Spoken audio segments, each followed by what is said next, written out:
Welcome to the Single Father Podcast. I am your host, Kendall Donaker.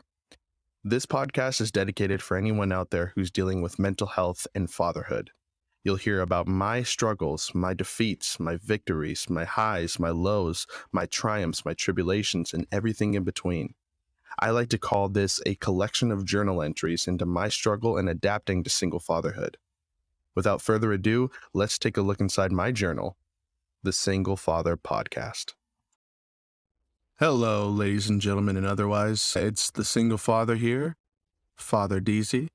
Just wanted to thank you so much for tuning in. It's the first episode of the podcast. Bear with me as the first couple episodes, just is a work to get the sound and the studio and everything on how I want the podcast to come across is a work in progress. So after the first couple of episodes, it gets muy better. So just stick with me and thank you so much for tuning in.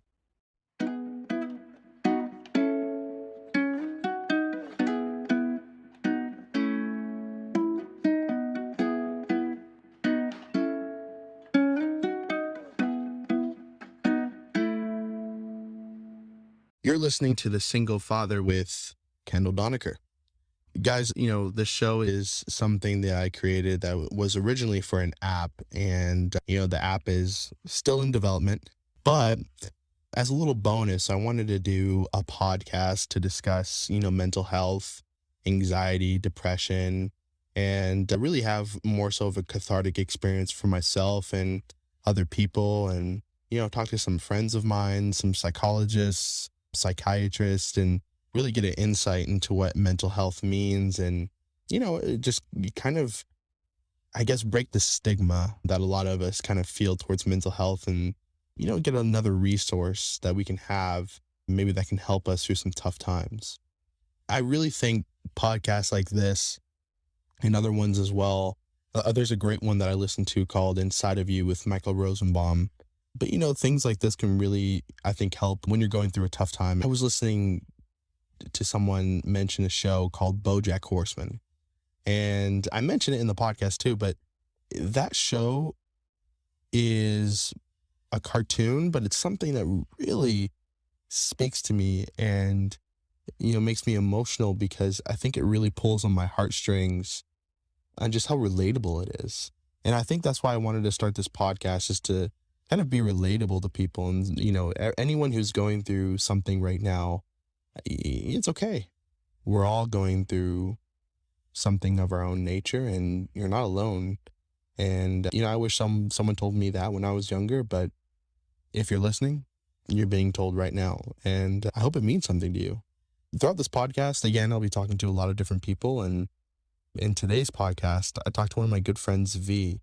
Vee is someone that I worked with in the past, and we've been really good friends, and we spoke about a lot. And, she's gone through a lot too. She's a really strong, beautiful woman. And, we get to, learn more about her. She's someone that I really, I thought I knew well, but, within speaking to her, I think I really got to know her on a deeper level. And it was really nice to, kind of amplify our friendship in that way. So again, I'm really excited for this. What this show means, basically venting to a pack of people who have your back. We're all a pack of people who just want to vent, and we're a community, and we're supportive, and, and that's kind of the nature of what the show means. So I hope you can take it with you. I hope it means something. We stand together, we vent together, VentPack. And for better or for worse, here we go. You are the nicest person in history. Just so this podcast works, we recently just wrapped up doing another one, and it just did not save. I don't know what happened. And you know what? There is a paid sponsorship that I have to do for Anchor, and all I can say is gotta love Anchor. So, the theme of the podcast is mental health, and we spoke about it a lot, but we'll kind of just reiterate a lot of the things that we said and, go through it again. And, you ended in a really great note on mental health, and I think we should begin with that on this one. Can you repeat what you said? If I'm pretty sure we're talking about the same thing. I said that, people will often not see mental health as really a physical thing. So imagine if you got, shot in the arm, the moment that you experienced it and the recovery from that are all, painful periods of time. Well, it's the same thing with mental illness. If your mental illness is triggered by certain actions or certain events, it hurts just as much in that moment and the healing process from then on as it would if you had a physical injury, or if you were born with a mental illness that you struggle with every day, that's still pain. Right, right. And then I was kind of mentioning that, you know, it's said a lot that, people in Africa have it worse, right? But when you say that, you're kind of deflating or negating a lot of the feelings that that person has felt. You're basically saying that their feelings are not valid because someone else has it worse. But it doesn't necessarily take away from the fact that they're still feeling it anyway. Exactly. It's just such a hard saying to hear when you're going through something. And it's like, and it teaches you, well, people suffer worse than me. What right do I have to be sad? And that's not true at all. Everyone has a right to experience what emotions they're feeling because, your emotions aren't going to ask when it's convenient to be had or if they're convenient at all. You're just going to feel them immediately. Exactly. And I think one of the reasons why I wanted to bring it up is because, there is kind of an expanding topic in today's world about mental health. You mentioned TV shows like 13 Reasons Why Mhm. are a good representation of mental health, but you also said it can be kind of controversial. Can you speak a little bit about that? Yeah, of course. I think the two main arguments when it comes to the controversy around, 13 Reasons Why is just the fact that it could be romanticizing, suicide and saying to individuals, you will live on after you're gone, and the people who hurt you will feel bad and they'll get their justice. And, the counter argument to that is like, well, they're dead. How will they know? Death is incredibly final. And then the other side of the argument is saying, well, this is one of the few shows and few opportunities that really just start a conversation about mental health and how, things shouldn't affect or, how you shouldn't push things aside and what happens when too many, too much bullying or too many life stresses or too many incidents build up until someone, ends up taking their own life. Right. And, I think everyone's had a little conversation with themselves about, am I still meant to be around? But, you have to find different coping methods for that and, different doors out of that situation. Are there any avenues that you've went through in your life that helped you kind of get through some of those dark thoughts or any experiences that you would like to share? I had many coping mechanisms. A lot of them were unhealthy, you know. I personally suffer a lot from, anxiety, and I had a lot of expectation placed on me from a young age to always be perfect and to take care of my family and to be this, this, and that. And it left an incredibly small margin of error. And so I had coping mechanisms for that. Sometimes it was easier to just, to act out instead of keeping it all inside, even though it hurt myself, other people, people that I cared about, my family, things of that nature. And then as I grew up and I realized, that I had to kind of talk about something or else I wasn't going to make it to an old age, I started implementing healthier coping mechanisms. Kind of mindfulness and deep breathing has really helped me. I can't talk about it enough. There's a great episode on the Netflix show Explained that talks about meditation, and it's so helpful and it really put it all into perspective for me. And then other things like journaling or writing down my feelings and a bunch of other little techniques that my therapist has showed me. Nice. And those are amazing ways to, get some better help out there. For me, I like to do a lot of meditation as well. And what I also found is exercise is amazing too. Mm. So I'll exercise a lot or I'll stretch. Sometimes I don't know why, but stretching makes me feel good. Yeah. things of that sort. But we talked about a lot of good stuff. What are some of the bad ways to cope? I mean, when we previously spoke, you said, some people in your family, and specifically your mother, has dealt with a lot of negative coping mechanisms. What are some of those? You, my biological mother and my older sister, and a bunch of other people on that side of the family, they cope with alcohol and drug use and whatnot. And even just taking their anger out on other people or projecting their pain is their type of coping mechanism too, you know. Yeah. And by the way, it's so nice to hear clear, but but previously our past podcast, you were cooking, And now which ultimately made me hungry. I'll tell you a bad coping mechanism is I've been eating a lot of pizza lately. And Mhm. that's not so much as coping as in I just ate one piece of pizza and I just fell into this hole of no, I just love pizza. I But have to like tell myself, no, you can't eat that pizza to make yourself feel better. You can eat it after you feel better though. exactly. Real quick, I have this philosophy where I don't drink soda. I only drink it with alcohol.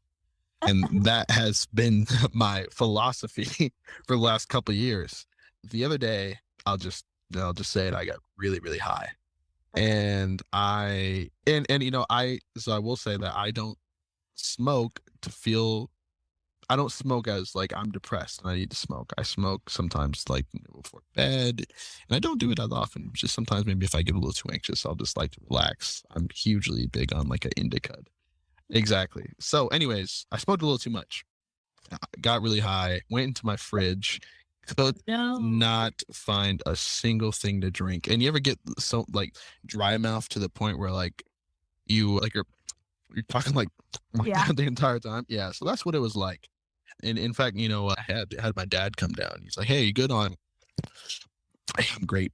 So went into my fridge. Only thing I could find was a root beer, and I don't drink soda without alcohol. So, but I had a root beer, and that was almost like a gateway drug because the next morning I had another root beer and then another one, and then finally I told my family to hide them from me. It was the same way.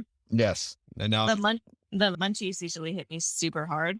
yeah, So I only surround myself and stock my fridge with like healthy foods. which is So if smart. like, oh, I know. So if I like end up eating like everything in my fridge, I've only consumed like 100 calories. Yeah, exactly. But sometimes it's really hard. Just I'm a big so I'm a huge advocate on health. I love like supporting my body and feeling good about myself. And because there's a lot of times where you don't feel good about yourself and you have to really wonder what's the reasoning behind that. And, I saw this tweet from Big Sean not too long ago. And that's obviously Big Sean, the singer. Not just a friend I have. I don't call him Big Sean. But, I saw a tweet from him where he's like, "Hey, I've been feeling kind of bad lately. I went to the doctor and I realized a lot of the things I've been eating I'm allergic to." And he's like, "Really, take care of your body, right?" Which is interesting because a few weeks ago, I get like really, really sick out of nowhere and I went to urgent care. And when I went there, they're like, "Oh, here's some antibiotics, but hey, your heart rate is just racing like uncontrollably out of your body. Did you, she's like, did you have caffeine today?" I'm like, "No, I just woke up." And I said, "My heart's just been like that." And it has. I've always had an abnormally fast heart rate. Oh, so you're Um, tachycardic. I is that Yiddish? What do you think? Explain that to me. It's just what you said. It just means that you have a really high, like fast heart rate. But I assumed that it was because you had always had it and it wasn't because of something you ate. Was it because you had an allergy? No, actually, so she said, well, so we did some tests because she's like, "Hey, that's really abnormal. I'm gonna do some tests on you." So we did an EKG and whatever other thing you call it, just to monitor your heart. And she said, "Hey, it's really strange. There's nothing wrong with your heart. I see no history of heart disease in your family or anything like that. I think you might have thyroid disease." And Oh. I'm like, "What the fuck is that?" And she's like, "It's a really common, you know, undiagnosed disease that a lot of people have. It affects your mood, your heart rate, your emotions, how you feel. It's really important to get that checked out." And so I got it checked out, and sure enough, I had thyroid disease. The crazy thing about that is in my entire life, I've had an abnormally fast heart rate, and then ultimately can include with anxiety and depression and things like that. So Mhm. as I developed anxiety in high school, I would always go to my parents and tell them something is wrong with my heart. As you know, just describe a panic. You've had a panic attack before, right? C- Yeah. c- can you describe what that's like?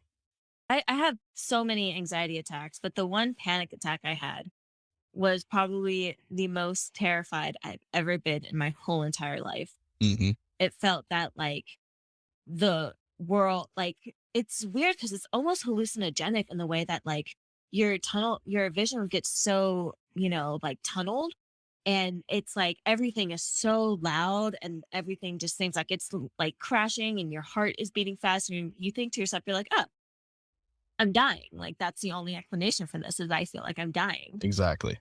And that was horrible. And my panic attack, took like 6 hours to actually recover from, because after my panic attack, I had like anxiety attacks leading onto that. And that was because work tried to call me in. Like it can happen at any time in like such random times. And it was just horrible. Exactly. I mean, that's spot on. So a panic attack is super scary because it fucks with your mind. It can trick your mind into believing that you're dying. So you get shortness of breath, your chest tightens, you feel weak, and you feel really scared. And it amplifies because you almost can panic even more because you're panicking. Mhm. So something's wrong with your body, and your body responds to that by panicking, and you're panicking because it's a weird process, but ultimately you just feel like I'm going to die. Like you're 100% certain. And I would always go to my parents when I was younger because my heart would race and I get panic attack. I'm like, guys, I'm dying. Something wrong with my heart. So I went to so many doctors. Wow. I went to a cardiologist and things like that, and everyone would tell me there's nothing wrong with your heart. You just have anxiety, and I'm like, how the fuck can it be anxiety? Mhm. I know for 100% certain there's something wrong with my heart.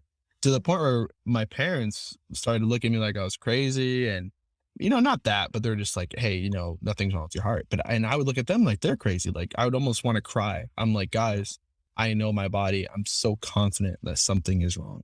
Mm. And ultimately, I had to come to accept that it was this anxiety, but it took a long, long time to realize that. And after realizing that, it took even longer time to cope with it. Mm. But then, so when she told me that I ultimately had thyroid disease, I broke down and cried. And I did that because it was like finally someone told me, I know that you're hurting, and here's how you fix it.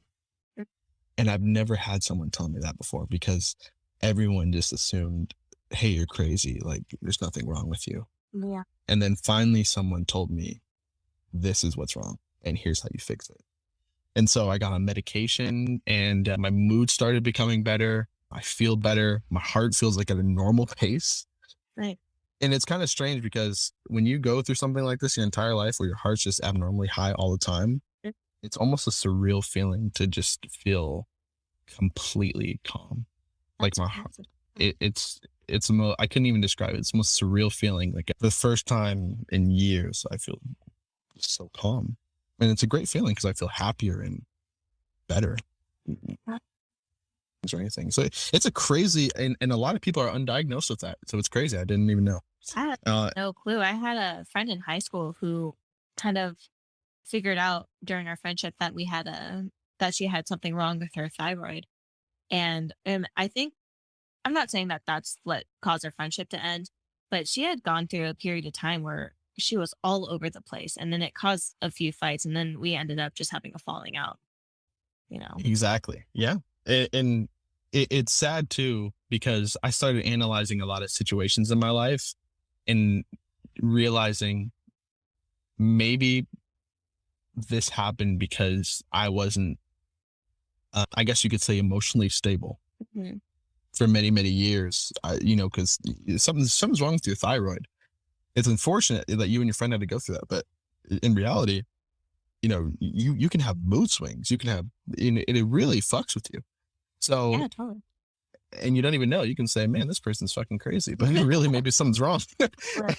It did kind of put an answer to it, like, Yeah. and I really felt for her because she had to do like heart surgery and all of that. And I don't Mm, know why. I never looked up like the reasons or anything, but she went through a lot. And I could tell how much like she was suffering because she would be at like such high, like almost manic levels of how like excited and energetic she was. And then she would yeah. have like immediately she'd shoot down into like insecurity almost. Yes.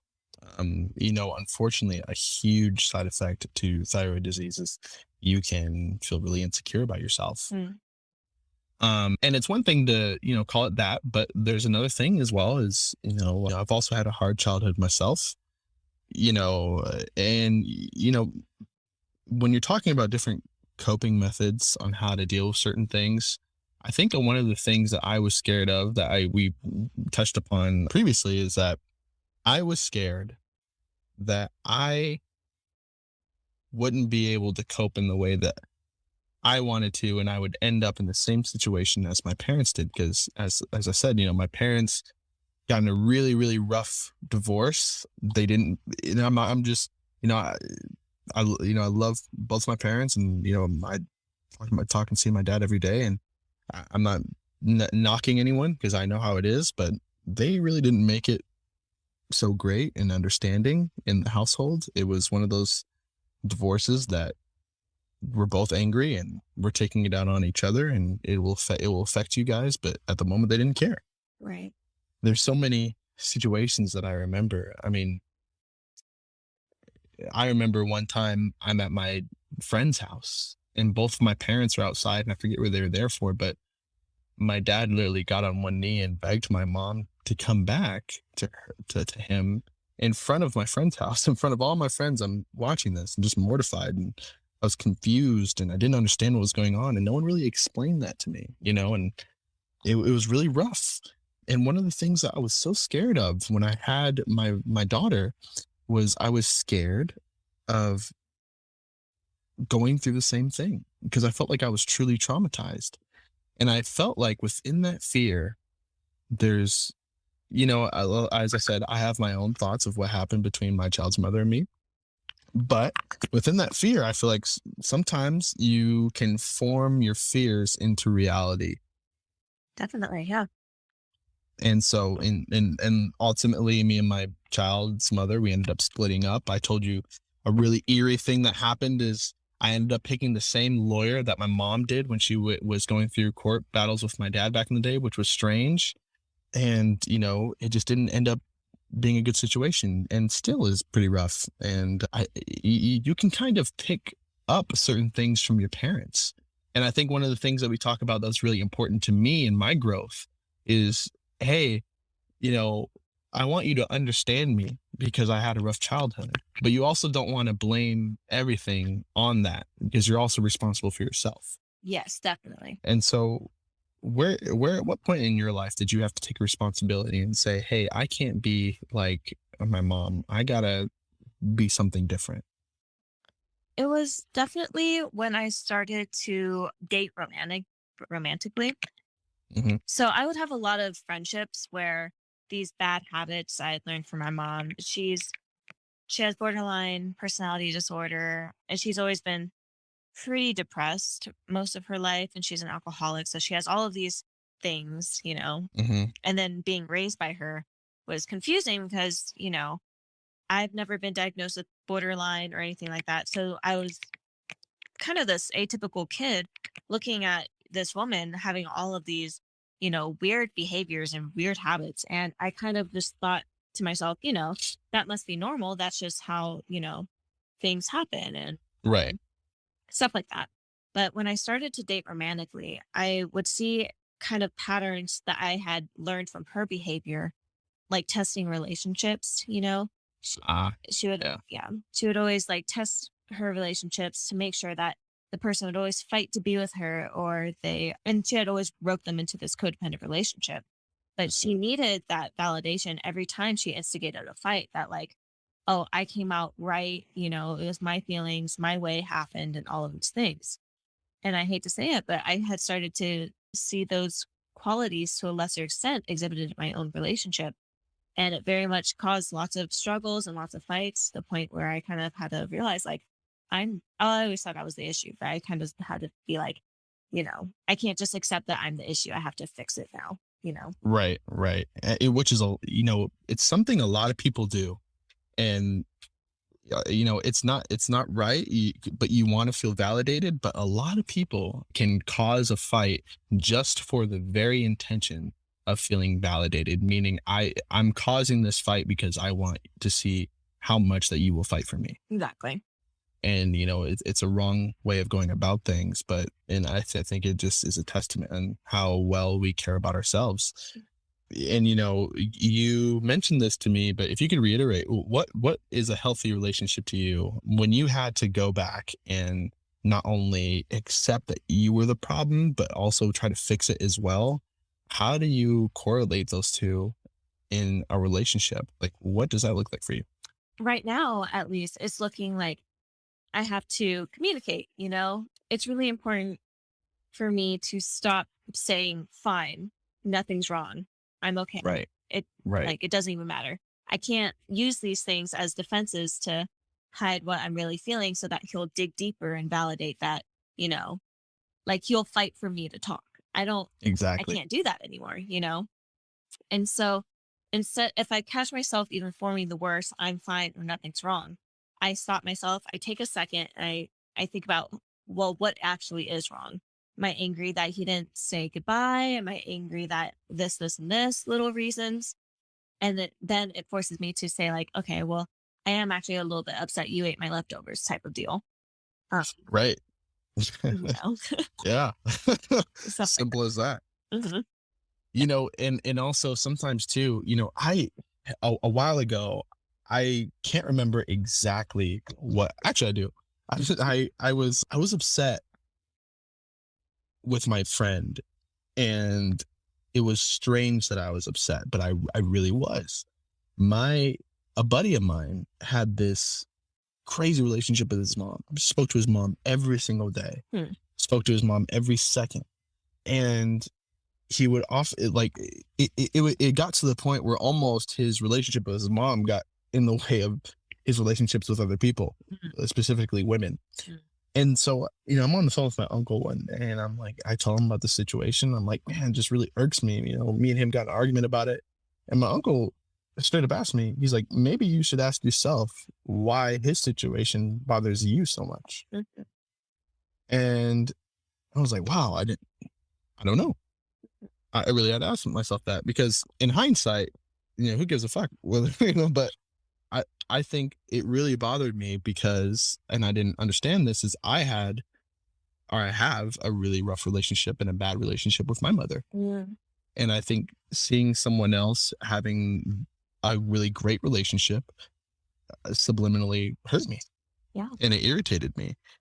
And it's strange because, you know, it's almost like I wanted him not to have a good relationship with his mother because I didn't. Mm. And some of those things you really have to ask yourself, like, why does this situation bother me? Understanding that it bothers you is one thing, but asking yourself why is important as well in growth, I believe.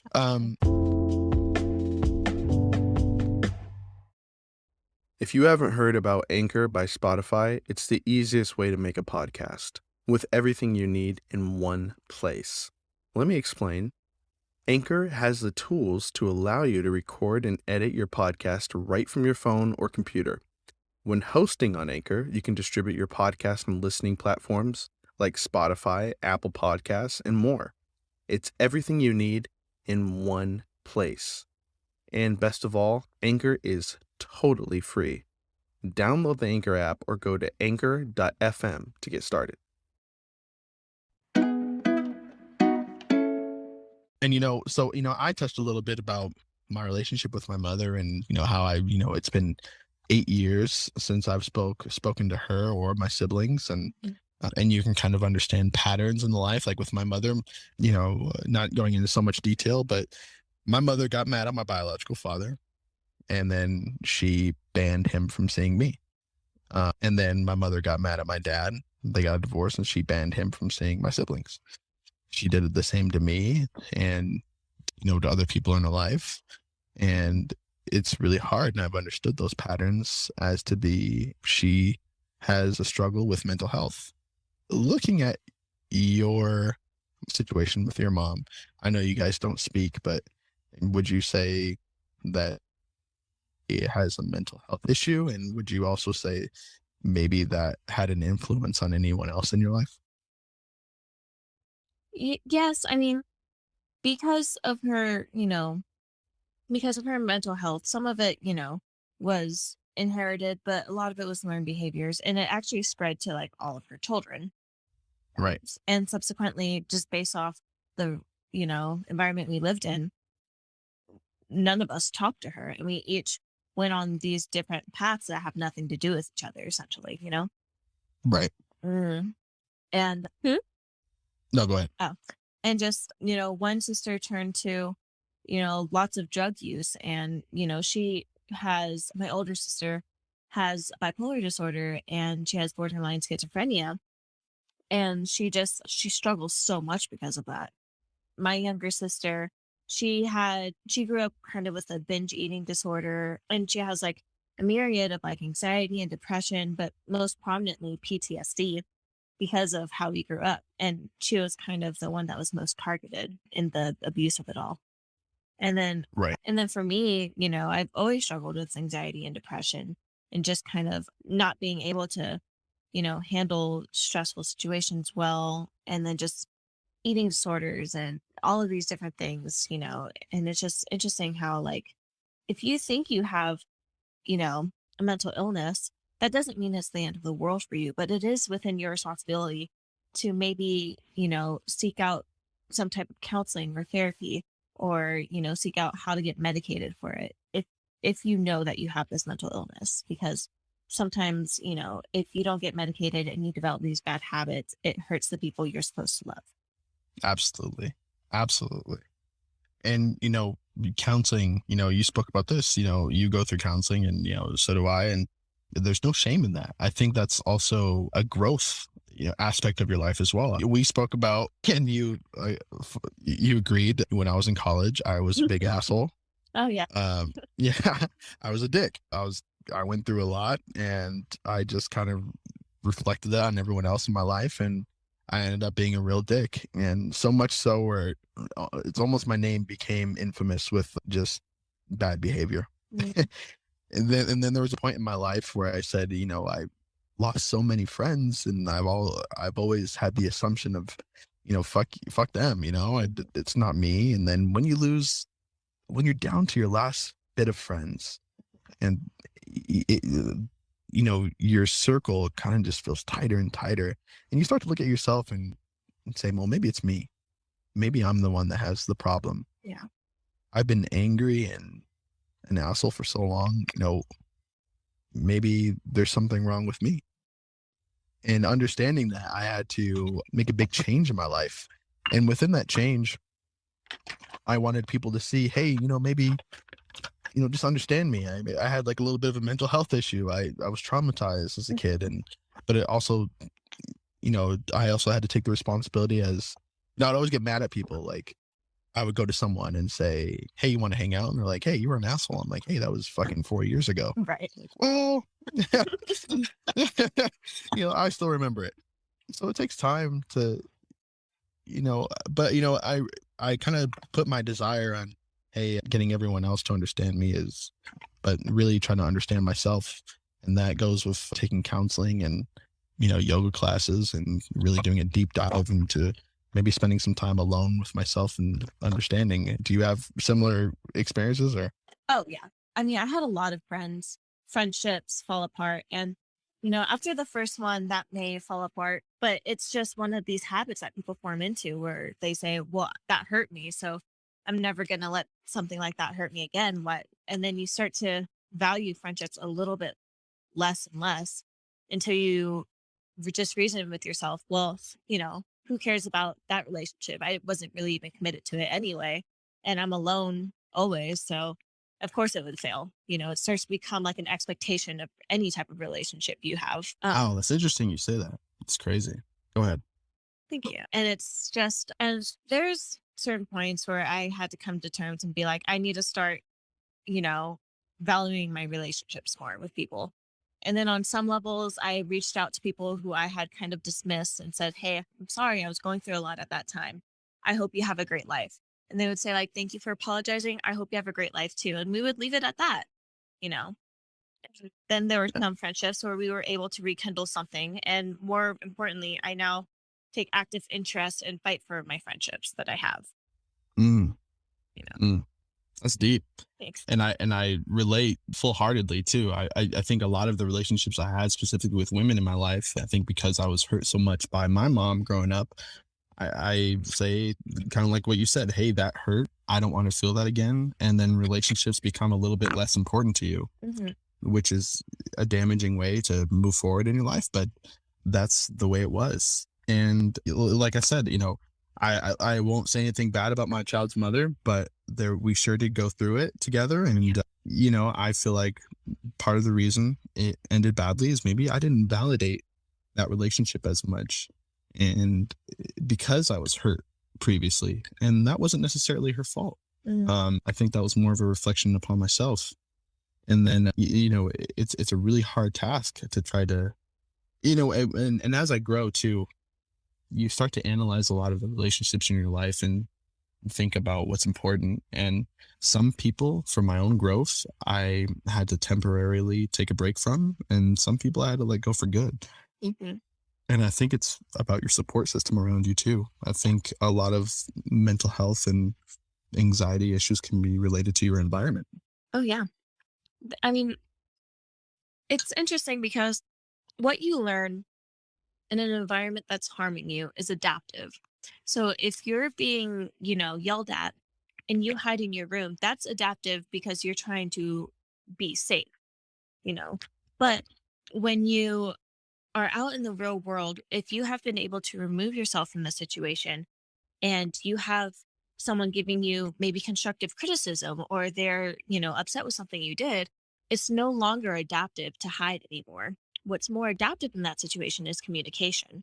So I think it really shows how people, you know, it's not their fault for how they, what behaviors and habits they created when they're in a stressful situation because that's what kept them safe and alive.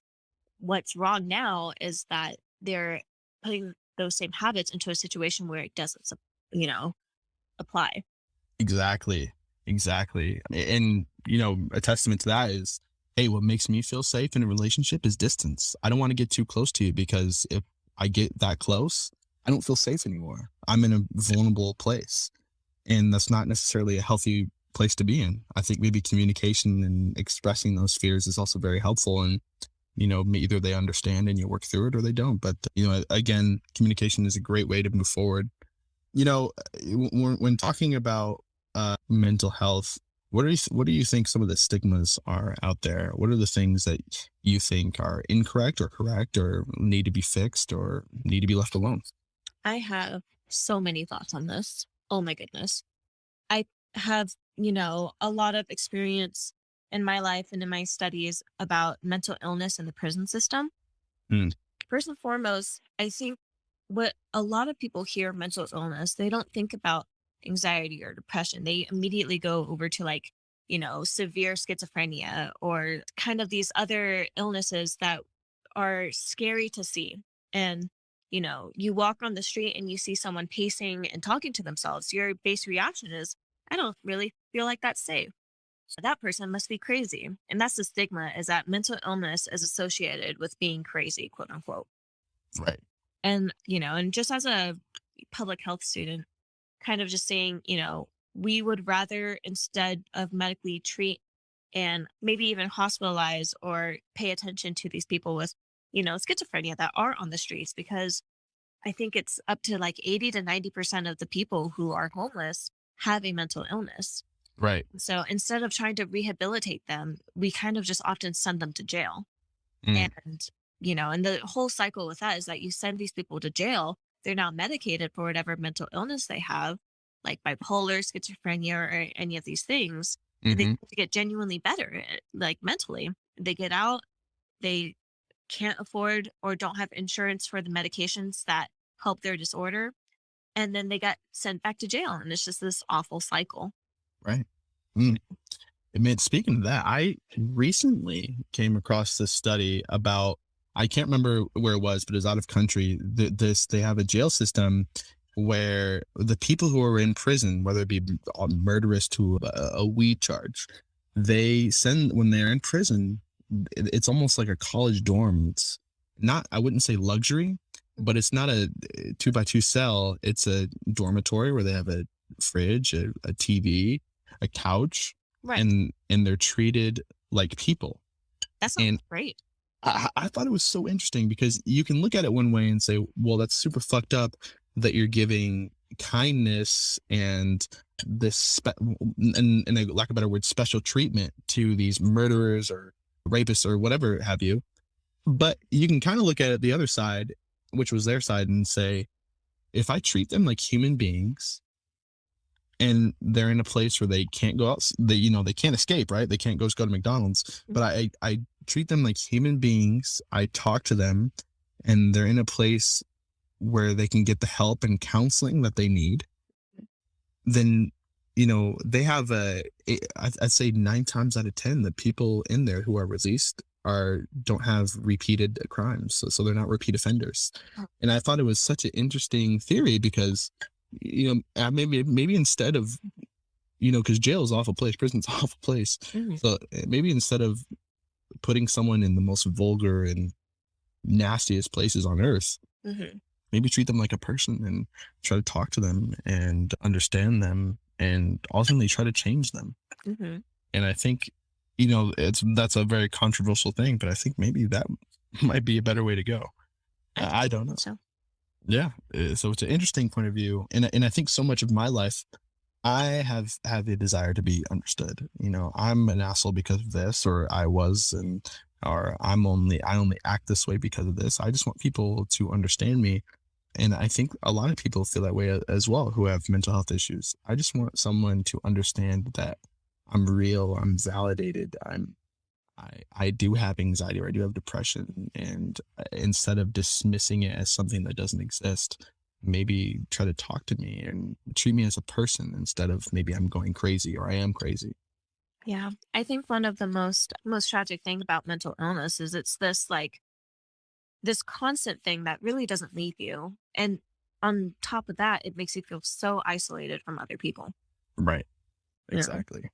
Mhm. Because we spoke a little bit about what anxiety feels like, but depression can also be a really traumatic thing because you're talking about something that doesn't leave you. Boy, when you're depressed, it can be like the biggest rock on your shoulder that is just weighing you down every day. Oh yeah. And it doesn't leave. Like when you're depressed, I think something worse than pain is just feeling nothing. There was a period of my life where I was so depressed, I literally got up and felt nothing. And I can't really describe that feeling other than it was so surreal as just how lonely I felt. Because it's a really lonely feeling, right? Because you don't really want to be around anyone when you're depressed or talk to anyone. You just want to be alone and isolate yourself. And I think that's what depression is, it's complete isolation. Most definitely. And it's hard because if you are in a state of mind where you're thinking, what good would medications do? Nothing really matters. How are you Mm, expected to take care of yourself or to work towards making your life better if nothing really makes a difference? exactly. I know when I had depression, that people were trying to get me on Prozac. But a lot of females don't know this. But one thing about Prozac that a lot of males know is it has a huge side effect, and the side effect is you can't get an erection. And I'm a virgin, so I didn't have to worry about that too much. But Did you just say you're a virgin? Well, yes, yes. Okay, I'll make sure your baby daughter hears that. My daughter is a miracle baby. Just popped out. But yeah, so that's a huge side effect, and it's really unmotivating. Some of the side effects of these medications are really unmotivating to, Yeah. because you always hear like, I don't want to take that because it makes me feel this. You know what I mean? Hmm. Oh, Um, 100%. I was medicated on Paxil, paroxetine for long. And my problem is that I am incredibly forgetful. But mm, if you're on Paxil for a pretty long time and you forget to take a pill for a day or two, the it's more the physical side effects that are just the most painful thing in the world. You yeah. know, like I would get up, I would feel sweaty, I would, almost Hmm. pass out. My teeth would feel like they're vibrating on my head and like grinding almost. Oh, it was the absolute worst, you know? Exactly. Right. And same with Xanax. You take Xanax for anxiety, but sometimes I'm taking Xanax, I feel really slumped for the rest of the day, obviously. So, and I'm a big health guy. So I'm like, hey, if I take this, I can't go to the gym. And then Exactly. you're kind of stuck in between. Do I want to have a panic attack today or do I want to go to the gym today? I don't know. Yeah, definitely. So, it's hard, and you really have to learn what works for you. And you can try different things. Counseling is definitely something I recommend. Hmm. And some people try meditation, some people try gym, exercise, stretching, all of those things. You just have to find out what works for you. Some people like just journaling. I periodically I will journal. I'll journal probably like maybe once a year. I, I find it really hard to sit down and just do that, but sometimes it helps. And I think we spoke about it a little bit, but things like Euphoria, Hmm. like that, those shows who really show, yeah, I think it's comforting just to have a show like that kind of express what you're feeling inside, but really can't say to the world, right? Yes. Yeah, definitely. Yeah.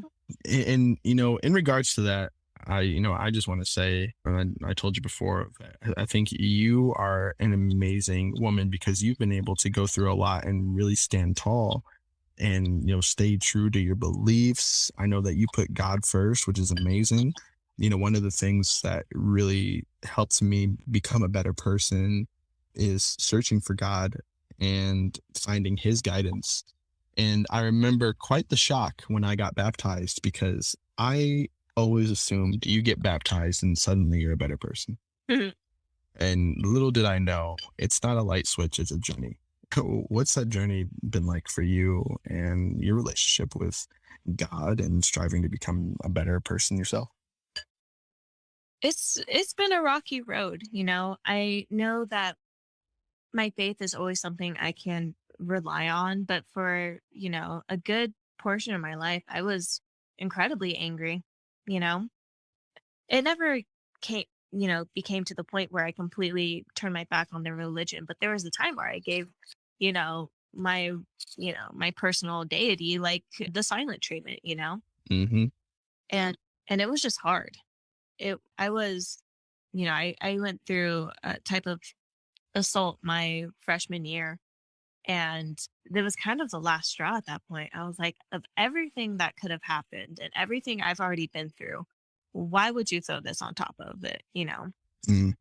And that really tested my faith. And I'm still working at it. I'll always be working at it. But obviously there always comes a time for me where I'm like, this is just too hard not to rely on God anymore. Right. Like Exactly. I gave you a 2-3 year silent treatment. I'll open up again. I hope you'll accept me back. Yeah, absolutely. And yeah, I mean, I've had a similar experience. Sometimes you'll be like, curse you, God, why the hell did this happen to me? And you want to be angry at him because, you think that he is the dominant force over your life. Mhm. But in reality, when you look at some of the things in your life, you're like, oh, well, maybe that wasn't God. Maybe I made that decision. Or Right. maybe I chose that path. Mhm. And when you start to look at that, you can really feel God's presence because you're like, you gave me an opportunity to go here. I'm just the one that chose to go over here instead. Yeah. Or maybe it's as vague and as broad as everything happens for a reason, and we may not understand what those reasons are, but it doesn't make them any less profound and meaningful in our lives. And that's something that I've been desperately trying to understand every day in my self growth and my own discovery as a human being. And, mental health, I'm a really big advocate on because, as you said, people are sleeping on it. And it's something that people love to dismiss, but don't discuss because I think that makes them uncomfortable, just like as sexuality may make people uncomfortable as well. Mm-hmm. And I think if you are able to express yourself and be comfortable with yourself, then that's when you can are truly free. And I think that takes understanding from all people involved. Let me ask you this: moving forward, what do you feel like? How do you feel like mental health should be viewed moving forward? What would be the ultimate goal for you if you had to be the mascot of mental health? I guess I could say. The mascot of mental health. I like that. I think, as we stated before in this video, it's an invisible type of wound, and because it's invisible, because you're not making a gory mess of the thing with how much you're hurting, it's so much more easily ignored and so much more easily hidden. An ideal society for me is where we treat, things like mental health as almost like a sickness. It's not natural to be anxious all the time. It's not natural to, be so sad you can barely move. We need to, see that, and we need to work as a society to get, to build infrastructure to maybe medicate people if they need it, to, have people talk to counselors, to have, you know, people in positions of authority, understand the telltale signs of when someone is really suffering, and then make a genuine effort to treat it just as you would if they were, if they had a, a terrible medical illness that, like a gunshot Mm. wound. I like that analogy. You know, Would you also agree that maybe the golden rule, treat people the way you want to be treated, would be helpful too? I don't know. 100%. But You never know what that person's going through. right. Me personally, I struggle with my self value. So maybe I wouldn't want to like treat someone how I, would want to be treated, because I often deserve the worst for myself. But just treat someone, Why do you think that? Why do you think you deserve the worst for yourself?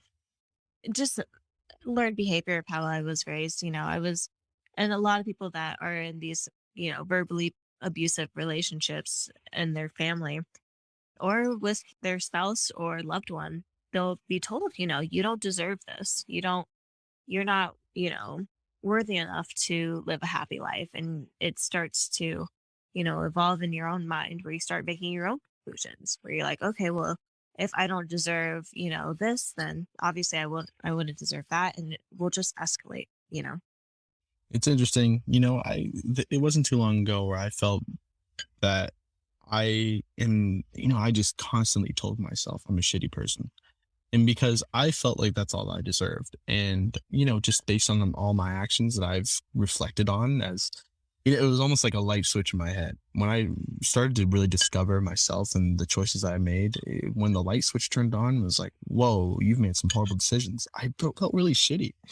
And I felt like feeling shitty was the only way and my birthright almost, because I felt that way every day.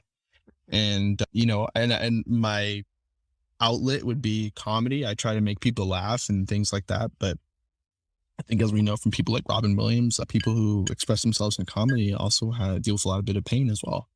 And so, it was really hard for me to really discover that there was another way of living, that things will get better, but you have to work at it every day.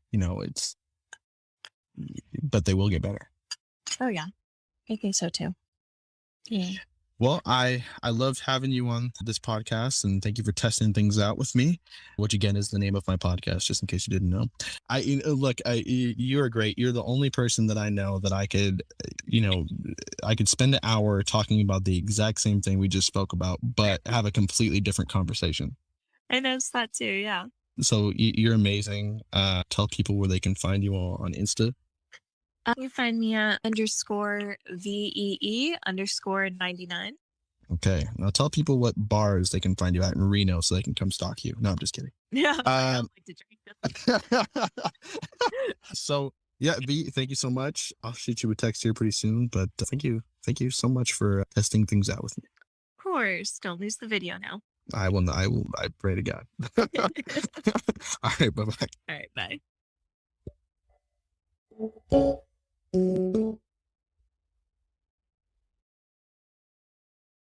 Now, wasn't that a good episode?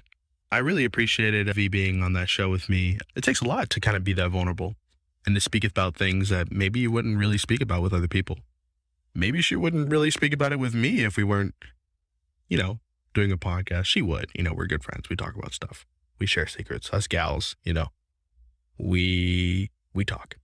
But it was a really vulnerable thing for her to do, and I'm definitely appreciated. And I think we both felt good after that. I hope that this brought you maybe some comfort. It's the first episode. There's more to go. And guys, by the way, I mentioned before, we're creating a mental health app. It's going to be amazing. I have a really cool, I don't know how to describe it. It's a really good idea. And I think you guys are going to like it. If you guys want to support the podcast in any way or the app, if you just want to believe in me and know that I have something nice for you guys, in this link under this episode, you'll see a link to make a small donation. Anything helps. You could shoot me $1, and I would forever tattoo your name on my belly. So, guys, thank you so much. Once again, we vent together, we stand together. VentPack.